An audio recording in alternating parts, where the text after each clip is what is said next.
नमस्कार दोस्तों, मैं नगीना शर्मा बोकारो से happy life with Bokaro garden में आप सभी का तहे दिल से स्वागत करती हूँ। दोस्तों, धनतेरस पर क्या क्या चीज़ खरीदनी है, क्या नहीं खरीदना चाहिए, क्या खरीदना चाहिए, इसकी वीडियो मैंने डाल रखी है। आपने अगर नहीं देखा है तो उसको देख सकते हैं। ये बात करने जा रही हूँ कि उसमें धनतेरस के दिन जो भी चीज़ आप लाते हैं खरीद कर, शुभ मुहूर्त में लाते हैं, माँ लक्ष्मी को खुश करने के लिए लाते हैं, घर में धन दौलत और वैभव पाने के लिए लाते हैं, तो उन वस्तुओं को ला करके सीधे फेंक नहीं देना है। झाड़ू ले आए फेंक दिए, कहीं भी फेंक दिए, ऐसा नहीं करना है। उनके साथ किस तरह से हम उपयोग करें, किस तरह से यूज करें ताकि अधिक से अधिक हमको बेनिफिट मिल सके।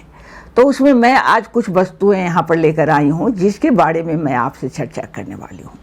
जिसमें सबसे पहले मैं आपको यहाँ दिखा रही हूँ कि माँ लक्ष्मी को घर में लाना हो धनतेरस के दिन, शुभ मुहूर्त में ज़रूर खरीद कर लाना।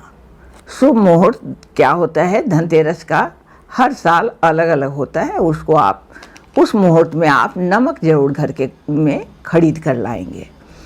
अब घर में जो नमक खरीद कर लाएंगे इसका क्या करेंगे, यहाँ पर मैं ये बात करने जा रही हूँ कि आखिर जो वस्तुएं लाएंगे उसका कैसे लाना है और कैसे उपयोग करना है। क्योंकि अगर लेकर के घर में आ ही गया और उपयोग सही नहीं हुआ तो जो फल प्राप्त होने वाले हैं वो फल प्राप्त नहीं होंगे। तो देखिए, ये नमक जो आपने लेकर आई है तो इसका दोनों उपयोग आप कर सकते हैं। एक तो आप अपने भोजन में नमक का उपयोग कर सकते हैं, जो करते हैं तो उसमें आप नमक का उपयोग कर सकते हैं। आप धनतेरस के बाद जब लेकर आते हैं तो आप दिवाली के दिन से इसका उपयोग शुरू कर दे सकते हैं।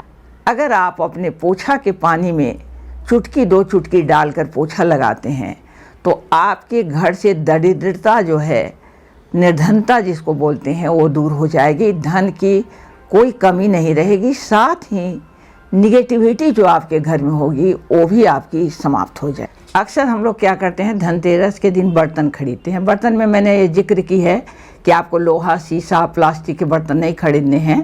तांबा, पीतल, सोने चांदी के गहने या तांबे के बर्तन ये खरीद सकते हैं, पीतल के खरीद सकते हैं। लेकिन यहाँ पर मैं एक बात आपसे शेयर कर दूं कि जब आप बर्तन घर में खरीद कर लाते हो, चांदी सोने के गहने भी खरीद सकते हो, चांदी के सिक्के भी खरीद सकते हो, लेकिन जो मना है वो है, वर्जित है, वो है लोहा, प्लास्टिक या स्टील भी का भी आप नहीं खरीदना। धनतेरस के दिन ये खरीदना सही नहीं है। शुभ मुहूर्त में आप लेकर आते हैं, लक्ष्मी को घर में लाने के लिए लेकर आते हैं, घर में धन की वर्षा होने की कामना करते हैं। धन की कामना सभी करते हैं, तो धन की कामना करते हैं और धन आए, लक्ष्मी आपके घर में आए। तो इसके लिए जो आप बर्तन खरीद कर लाते हैं मार्केट से, तो उसमें कुछ चीज़ों का आपको ध्यान रखना है। एक तो आप शुभ मुहूर्त में कोई भी चीज़ खरीद कर लेकर आते हैं तो जैसे आप घर में अंदर आते हो तो सबसे पहले आपका घर के अंदर दायां पैर होना चाहिए, इस बात का आप ख्याल रखेंगे।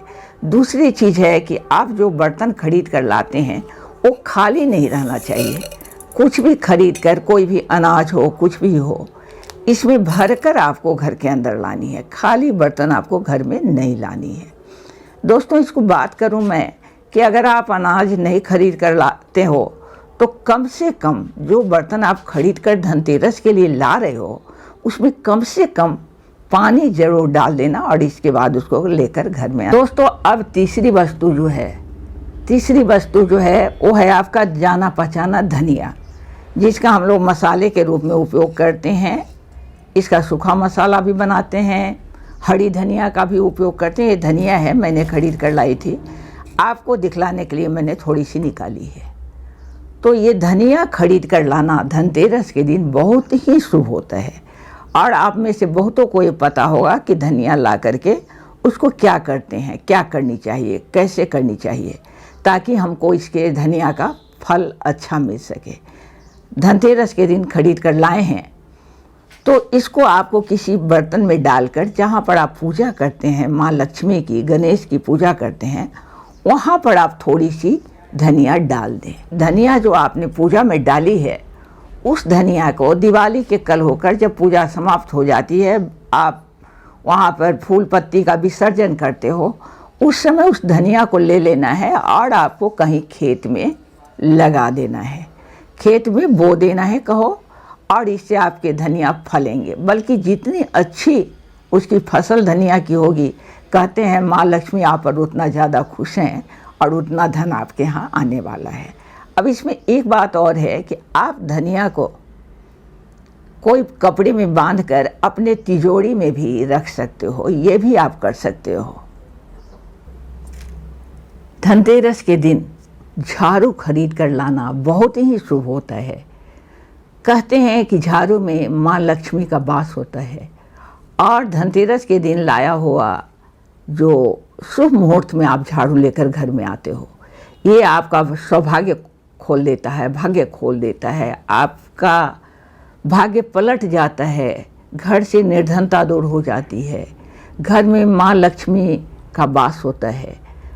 तो हर एक आदमी झाड़ू खरीद कर घर में लाता ही है। ये आप देखोगे कि जो कुछ भी नहीं करता है वो कम से कम झाड़ू खरीद कर धनतेरस में जरूर लाता है। तो आप भी लाते होंगे, लेकिन मैं उसकी बात नहीं कर रही हूँ। जब आप झाड़ू लेकर आते हो तो कैसे लाते हो? शुभ मुहूर्त में तो लेकर आना ही है, वो अच्छी बात है। मुहूर्त तो देखना ही चाहिए, जब आप शुभ काम करने जा रहे हैं तो मुहूर्त तो देख ही लेना चाहिए।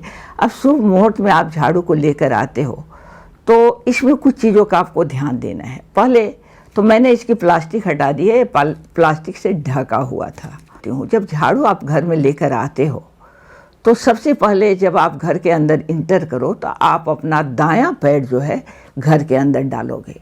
झाड़ू आपने लाई है, धनतेरस के दिन लाई है, शुभ मुहूर्त में लाई है, तो आप अपने पैर में दाएं पैर को पहले आगे बढ़ाएंगे। कहते हैं कि दाएं पैर में भाग्य सौभाग्य हमारा संचित होता है, ऐसी मान्यता है।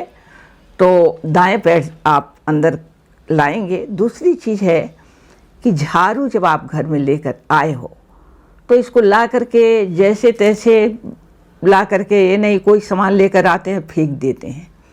तो अब जरा मुझे बताओ कि जब आप जानते हो कि झाड़ू में लक्ष्मी का निवास है तो झाड़ू का तो हमें केयर करना ही है, और ऐसे भी करना है। हमने पहले भी वीडियो डाली है कि झाड़ू को आपको पैर से नहीं मारने हैं, पैर से नहीं टेलने हैं, और उसको छुपा के रखने हैं। घर में आने वाले लोगों को झाड़ू का नज़र नहीं जाना चाहिए, इससे आपके धन की हानि होती है, घर में चोरी होने की संभावना होती है। तो आप जो करेंगे तो घर में इसको हाइड करके रखेंगे, ऐसे जगह पर रखेंगे जहाँ साफ सुथरी जगह हो, गंदी जगह में नहीं रखे, झाड़ू को फेंक कर नहीं रखे, उसको साफ सुथरी जगह में रख दें और छुपा कर रखें। अब इस झाड़ू का इस्तेमाल कब करनी है और कैसे करनी है, इस पर मैं बात करने जा रही हूँ। झाड़ू का इस्तेमाल आपको दिवाली के दिन करनी है। आप इस्तेमाल करने से पहले क्या करोगे ये मैं आपको बता देती हूँ। दोस्तों, इस्तेमाल करने से पहले ये आप देख रहे हैं, इसको कुछ जगह पर लोग रक्षा सूत्र भी बोलते हैं, मौली धागा भी बोलते हैं। हम लोग अक्सर अपने हाथ में, यहाँ आप देख रहे होंगे मेरे हाथ में भी मौली धागा या रक्षा सूत्र जो भी कहो बंधे हुए हैं। तो इस तरह से ये धागे बंधे रहते हैं। तो इस धागे को आपको झाड़ू में बांध देनी है। पहला काम आपको ये करना है कि इसमें धागे बांध देने हैं। अब अगर आपके पास ये धागा नहीं हो तो आप क्या कर सकते हैं कि झाड़ू में कोई दूसरा धागा भी, मौली धागा अगर आपके पास नहीं है तो कोई दूसरा धागा भी आप झाड़ू में बांध दे सकते हैं, वो भी चलेगा। या वो भी नहीं हो तो लाल कलर की का जो कोई कॉटन कपड़ा हो उसको भी आप उसमें बांध दे सकते हैं।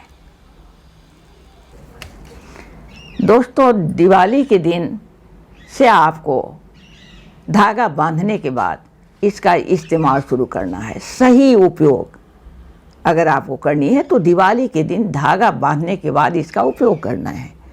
उपयोग कहाँ करना है, शुरुआत कहाँ से करनी है? तो हर एक घर में लक्ष्मी गणेश की पूजा होती ही है। गणेश लक्ष्मी की जहाँ पूजा होती है, यानी वो पूजा वाला स्थल, वो जगह जहाँ पर उनको आप विराजमान करने वाले हो और वहाँ पर आप उनकी पूजा करने वाले हो, सबसे पहले आप वहाँ पर नए लाए हुए, धनतेरस के लाए हुए झाड़ू से झाड़ू लगा लो और फिर उसको ले जाकर झाड़ू को पूजा वाले जगह पर जहाँ आपने पूजा करनी है वहाँ पर लगाने के बाद झाड़ू को ले जाकर पूरब दिशा में ईस्ट में आपको कम से कम 10-5 मिनट रख देनी है। इतना ज़रूरी काम है। और इसके बाद आप वहाँ से ले आएंगे और इसके बाद घर में आप जहाँ पर हमेशा झाड़ू को रखते हैं वहाँ पर झाड़ू को रखेंगे। दोस्तों, अब जब आप 5 मिनट 10 मिनट के बाद पूरब से उठा कर ले आते हो झाड़ू को, तो उसके बाद आप फ्री हो, आप झाड़ू को का जिस तरह से इस्तेमाल करना है, जहाँ भी करना है करिए। और साथ में एक बात का लेकिन ख्याल रखिए कि झाड़ू पर किसी की नज़र न जाए, इसलिए झाड़ू को हमेशा हाइड करके यानी छुपा कर रखिए। तो वीडियो कैसी लगी ज़रूर आप कमेंट में बताएंगे, साथ ही लाइक दे देंगे। और धनतेरस की आप सबों को बहुत बहुत बधाई, साथ में दीपावली की ढेरों शुभकामनाएं। और मैं अब चलती हूँ, अगली वीडियो में फिर मुलाकात होगी। तब तक के लिए आप सबों को नमस्कार, आदाब, सत श्री अकाल और मेरे बच्चों को मेरा बहुत बहुत प्यार।